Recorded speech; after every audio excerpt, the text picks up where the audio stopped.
Well, thanks for tuning into the Murphology Podcast. I'm your host, Kathy, aka Murph, and I'm here to give you tips and information about group bicycling and bicycle touring with a focus on the Midwest, and hopefully provide some entertainment for you as well. Well, on the show today is Heather. Hi, Heather. Hello, hello. Check, check. Should I check my mic? Check. It's checked. It's checked. Well, Heather spent a blip of her life living in Cedar Rapids, and I was lucky enough to meet her when she lived in the same condo complex. We shared a love of dogs and wine, and quickly discovered we both love adventure and being outdoors. And I would say we have been on countless bicycle rides, and I'm happy to have her on the show. Well, let's get started. All right, Heather? Let's do this. All right. Well, think back to earlier in your life. How did you get into bicycling? Well, let's see. I'm actually from small town Iowa, Sigourney. Shout out to Sigourney.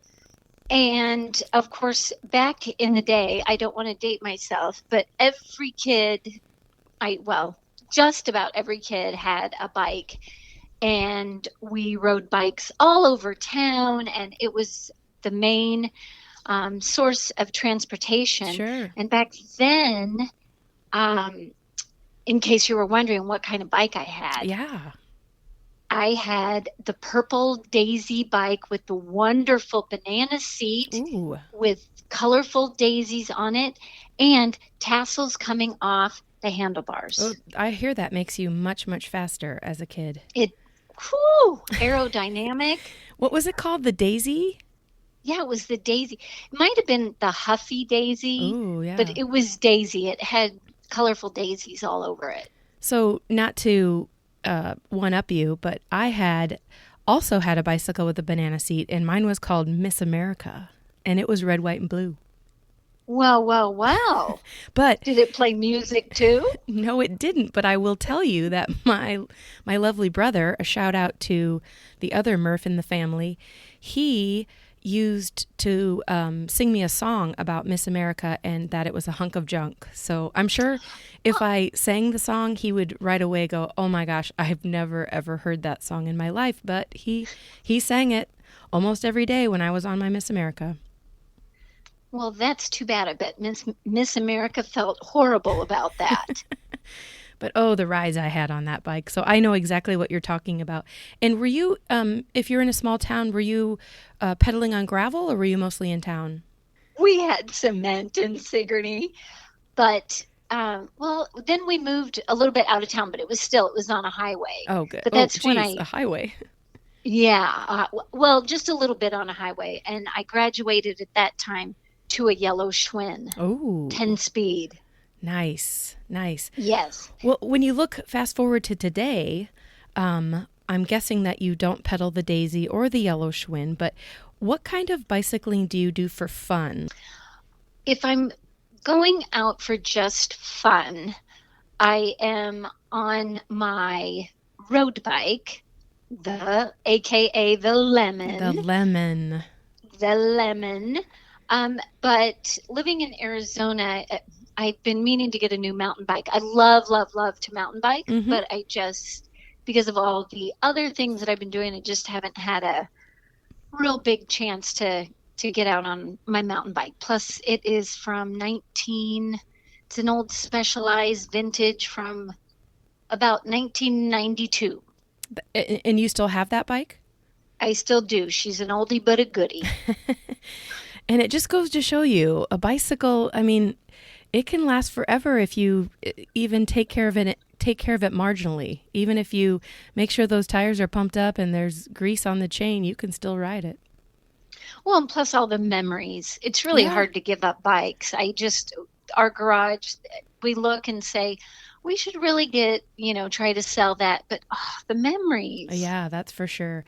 And speaking of that mountain bike, am I correct in saying that you tried out cyclocross with that bike? Yes, as a matter of fact, I entered into an open, I think it was an open or beginner, whatever. I'd never done cyclocross in my life. Right. but said, let's go for it. I'll do the adventure. Mind you, this mountain bike weighs about 20 pounds or more. And I had to carry that thing. Oh, geez, I lost a shoe in the mud, but oh boy, did I have a blast. That was, oh, so much fun. So, and I think it stayed muddy for pretty much 2 years after that. Oh, the bike itself? Yes. Oh, gosh. Yes. Do Well, you remember that? I think we cleaned it off a little bit, but then it was up in my condo and it was still a disaster. Oh, geez. yeah. I Well, didn't. if I remember right, there was somebody at the next tent over that just felt bad for the bike. And so he took it and kind of hosed it off a little bit for you. And I also remember when we left, there was a pair of muddy shoes that you left in the mud. So I don't know how that happened, but it certainly was an adventure. Well, looking at now, you mentioned you live in Arizona. So besides being hot, what kind of bike culture do they have there? There's a huge bike culture, everything from fast road racing teams to the triathlon group. There's 3 different clubs and huge. And then there are a lot of pros that come down to Arizona during our fabulous fall and winter and spring season to train. People hold all kinds of training camps down here for cycling, triathlon, all of that. You can go out any day of the week out on your bike ride, whether it's for a half-hour ride to an hour ride, and you will see tons of cyclists. And that was going to be my next question are there cool places to ride that don't involve traffic, like vehicle traffic? Now that's it. Definitely mountain biking. There's amazing mountains to mountain bike, but for road cycling and triathlon cycling training, you're at least in Phoenix, you're dealing with a lot of traffic. And when you go down to Tucson, if you want to climb, do some climbing down there, it's not as much traffic, but there's still, yes, dealing with cars is always a pain. And I've done a tiny bit of cycling in your area. And if I recall, there was always really nice big shoulders. Yes, that is for sure. So you'd be fighting traffic, at intersections and such. But I just felt like I didn't feel like I was on the verge of being hit by a car the whole time. It seemed like there was plenty of space for both cyclists and vehicles. And that is true. And they also keep the bike lanes very well maintained. Oh, good. And any new roads that are being newly paved or into these new developments, they all have fabulous bike lanes. So that's definitely a bonus. Yeah, that's huge. We have bike lanes where I live, but most of them are full of potholes and debris. This is true. I do remember those. Yes, yeah. I do remember those. Well, this podcast is, meant to be about group riding and touring, and I know you've done plenty of that. So could you describe to the listeners maybe a couple of the rides that you've been part of? Well, of course, the best and most famous would be RAGBRAI, Yes. which for anybody that has thought about doing RAGBRAI or have heard about it and are intrigued, let me say, put it on your, and this is in all caps, must do list. And it is amazing. And RAGBRAI comes up almost every episode because it's so far with the people that I've interviewed, it's kind of one of the way that we're all connected. But it's also, when it comes to Midwest, like you said, it just can't be beat. You have to at least experience it once, or for me, 20 plus times, and for you, many, many times. There's just absolutely nothing like it. And I try to explain it to people. And I think sometimes that people forget that it's not just people from Iowa that do RAGBRAI. People come from all over the world, actually. Now, another group ride that you've talked about quite a bit when we've talked in the past is a group ride that you do up I think it's a mountain, Mount Lemmon. Is that literally a mountain? It is, and it is in Tucson, Arizona. Okay. And we load up cars and we head down there very early and get started on the mountain. And it is absolutely beautiful. It's breathtaking, but it's also relentless. It is, there are some very steep grades, but it's just constant. And you look up ahead and it looks like you're going to get a little bit of a break. So you breathe a sigh of relief and then you come around the corner and no, you're still going up, but it's definitely worth it when you get up to the cookie cabin and you sit down. You have either a giant cookie or a slice of pizza. Oh, wow. Before that's your reward. Okay. Before starting on the bite your nails, brakes on descent. I'm not a big fan of hills, but I think I would rather do the hill than the going downhill and being on the brakes the whole time. I would just be terrified. And that's me too. And sometimes I've done it 4 times now and I keep telling myself, just trust, let it out a little bit. And then I look over the edge and I'm like, I'm not letting out. I'm going to keep holding on. And it's hard for me. I mean, of course, I've been to Colorado. I've been to Arizona. I've seen mountains before, even though you remind me all the time that you are surrounded by mountains. But what we have here in Cedar Rapids is a mountain of trash that was turned into a recreation site. So when I'm climbing the mountain here in Cedar Rapids, it's literally 200 feet of climb, and then I'm at the top. That's it. But at least it's a mountain.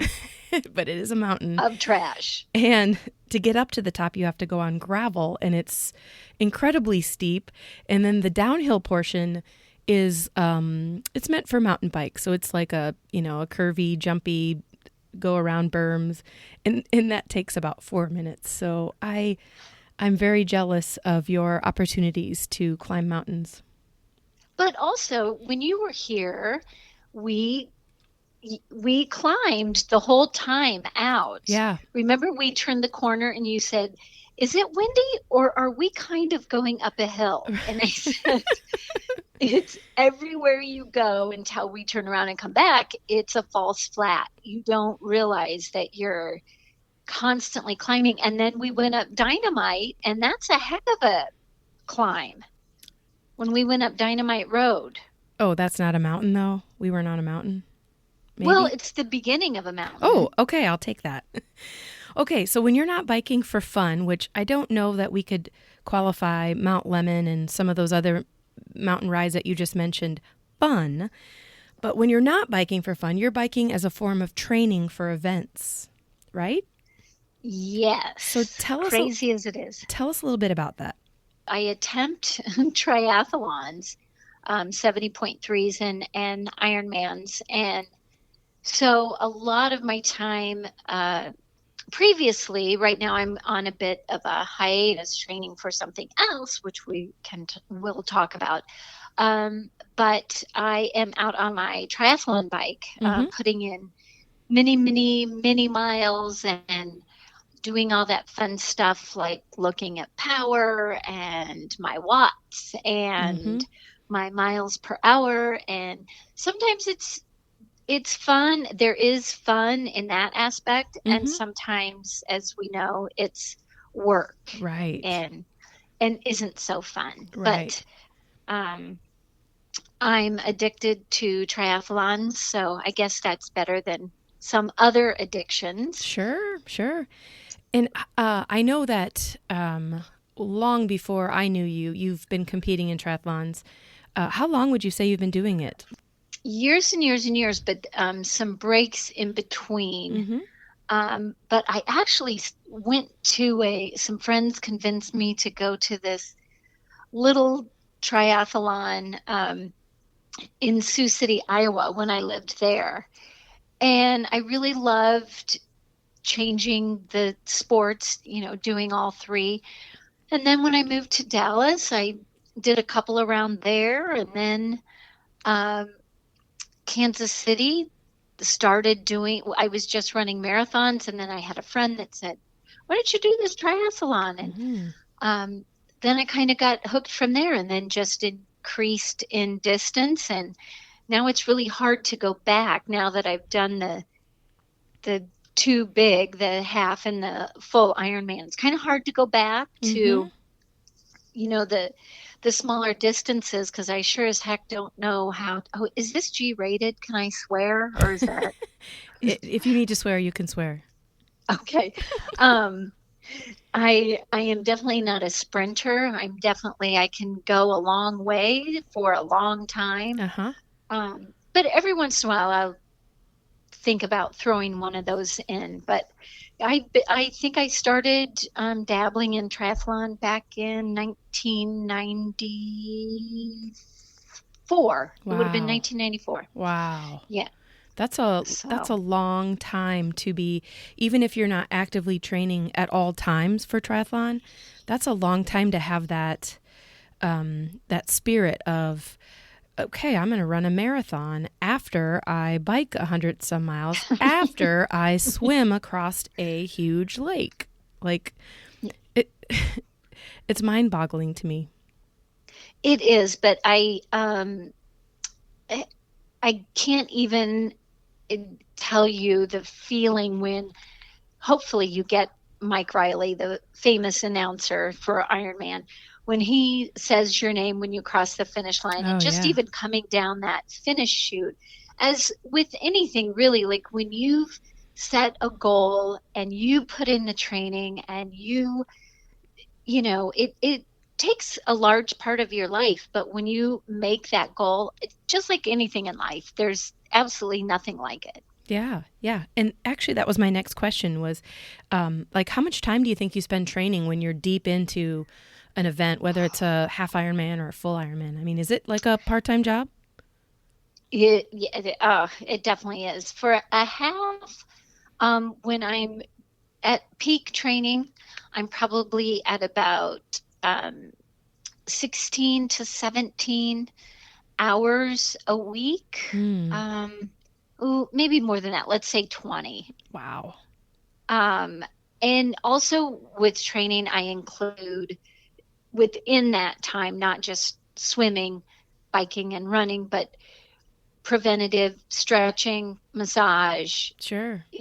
That all takes time too, and you have to keep up on that stuff, or you know disaster can strike. Does washing your bike, is that included in there? Let's I'm gonna see. guess no. Well, lucky enough to have somebody in my household, and I'm not talking about my canine, um, that loves to wash bikes. So he's your bike washer. I hand that task off. Actually, I don't even ask. Oh, And it just gets, I don't even realize how gross my bike gets. He wants to keep my bike nice and sharp. that's awesome. So when you look at all this training, how would you describe your mental game? Because that's got to be a major factor in the actual event itself. I would say, and I think I, I would almost say up to 90% of triathletes would also agree that the the mental game is huge. When you think about, and I'm no pro, but so I'm out on the course for, you know, 13 and a half, 14 hours, Right. barring no setbacks, quick transition, all of those things. And that's a lot of time to spend by yourself, pushing yourself to limits that you didn't know you had, um, and just to keep going. Yeah. Because I'm not going to lie, it hurts, Right. but it's a good hurt. It's a good hurt. But you definitely, especially when I've had some really, really long rides by myself. And of course, you're not wearing headphones. Mm-hmm. It's just you and your bike and your mind, you're just thinking. And sometimes I play a song in my head, Oh, not nice. with my Yeah. headphones. Yeah. Um, and I've solved a couple of the world's problems, Mm-hmm. but nobody listens. Or you forget by the time you get back home. You're like, it was great. It Exactly. was going to be great, but I forgot. Exactly. And I'll tell you, as long as there's pizza in the fridge for when I get done with a long bike during heavy training, everything is golden. I know a couple people that live and breathe on the prize being pizza. So I understand. And sometimes an ice cold beer. It depends on what I've got going on the next day. Sure, sure. Well, speaking of the next day, do you have any bicycle adventures on the horizon or races you have your mind set to do in the next, I don't know, 6 months, year? Well, I have an epic hike coming up that will I be joining me on. Yes, we are doing a hike in the Grand Canyon, and it's called Rim to River and Back, which, that sounds pretty cool. It's like, I think it's 9 miles each way, but we are with a crew that is planning to do it all in one day. So, like you mentioned, you probably are a little bit focused on training right now because that is quite a feat to do in one day.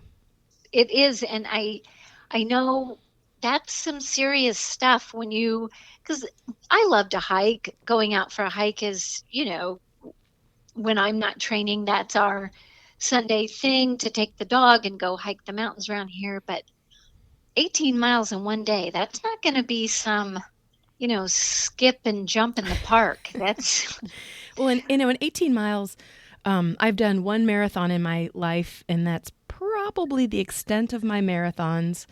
Doing a marathon just on flat, here in Iowa, I mean, that was quite an ordeal. But all I can think about is, okay, this isn't a marathon. It's 18 miles, but it's like 5,000 feet of elevation down and then 5,000 feet back up. So that's, it's going to be quite a day. I'm really excited about it. And I'm telling you, I actually think training for the descent is the hardest. Mm-hmm. And I would much rather go, just like climbing on a bike, I would much rather climb the mountain than come down. Yeah. And it's, you're using all those different muscles. When I was climbing Tom's Thumb yesterday and the descent, I was like, ooh, my hips are saying, go back up. Or your hips are saying, get on your bike. Don't That's hike. exactly. Well, back to bicycling. So let's say, you run into somebody who you're just meeting for the first time and, they don't think that they can ride bikes, whether it's racing or socializing or, going to the local bar for a drink. Like they don't think they can bike. What advice would you give those people or that person? And, I always say you're never too old to learn how to do anything. And riding a bike, I do know some people that, I didn't grow up riding a bike. I didn't have a bike as a little kid. Mm. Well, there's nothing like the freedom of getting on your bike, clearing your head. You can go anywhere. Oh, You for can, sure. do anything on your bike. And it's just a matter of getting started. And just like with triathlon, when people say, oh, I could never do that, I say, find somebody that can teach you swimming, biking, or, running, get like a coach, because lucky you haven't learned all the bad habits. So you can get a fresh start. And I constantly say when you're on a bike, nothing else matters. Nothing else matters. For sure. It's very peaceful for me to be on a bicycle, whether I am going down Mount Trashmore or going, on the trail by myself, or, one of my favorite things to do is group riding, which is why this podcast exists, is just to be able to talk about, like you going up Mt Lemmon, you probably suffer quite a bit, but when you get to the top for your cookie or your piece of pizza, you've got team members or people that were riding up with you to get up there and talk about how great or how ugly it was. Exactly. It's so fun, and as you keep doing it and you improve and all of that. But I will tell you, even though the riding in Arizona is amazing, especially during our snowbird season, I definitely miss the Cedar Valley Trail in Cedar Rapids. And unfortunately, here in Arizona, I can't ride my bike to work like I did every day in Cedar Rapids. Yeah. And like you mentioned, the Cedar Valley Nature Trail, that goes well beyond Cedar Rapids. It's like a 50-mile trail, but it's going to be connected to the Rails to Trails, which will be all the way across the United States. So, I talk about Cedar Rapids and how great it is for cycling quite a bit. We don't have mountains to see, but we do have all kinds of great terrain. So it'll be so nice when that Rails to Trails is public and people are really excited about coming through, and they'll see Iowa and be like, oh my gosh, it's much more than Interstate 80 as they drive through. And isn't it funny, the trail, and then guaranteed on RAGBRAI, you will hear a gazillion people say, I had no idea, A, Iowa was this beautiful, and B, that Iowa is so hilly. Right. It just cracks me up. Right. I agree. And that is a fun part of RAGBRAI, is hearing, like you mentioned, people from all over the world come to Iowa for that event. And they're just like amazed at, some days we have lots of hills, some days we have farm fields, some days we have, we went through a state park and there were rocks everywhere. It's pretty cool. Well, and one more thing about RAGBRAI, on this podcast, I talk a lot with the guests about camping, or, when you're out on your tour, are you, fully loaded down, you've got your tent and your camp gear. And I just have to share with the listeners that Heather and I did RAGBRAI maybe 3 or 4 years ago, and it was your first RAGBRAI. Is that correct? Your first full RAGBRAI? It was my first full RAGBRAI, yes. And somehow, like, we both worked really hard at getting all our gear together, and we had our tent and our sleep gear and all this great stuff. And somehow we finagled our way into staying in a hotel room every single night of RAGBRAI. So there was zero camping involved, and we even had different vehicles hauling our gear every day. So it was like a VIP experience. It was deluxe. It was deluxe. It was.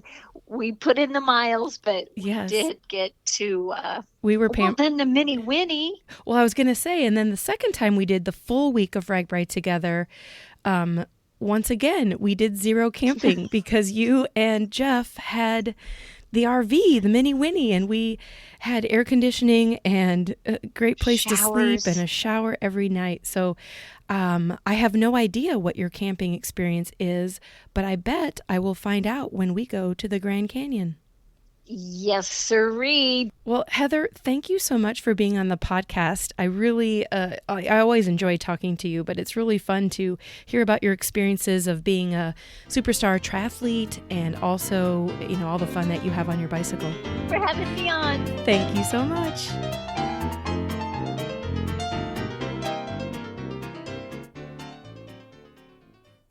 Well, how about a touring tip? Let's talk bike lights. Bike lights are a necessity even if you're not intending to ride your bicycle at night. You just never know when you may get caught out at dusk, or if the weather changes quickly and it gets dark.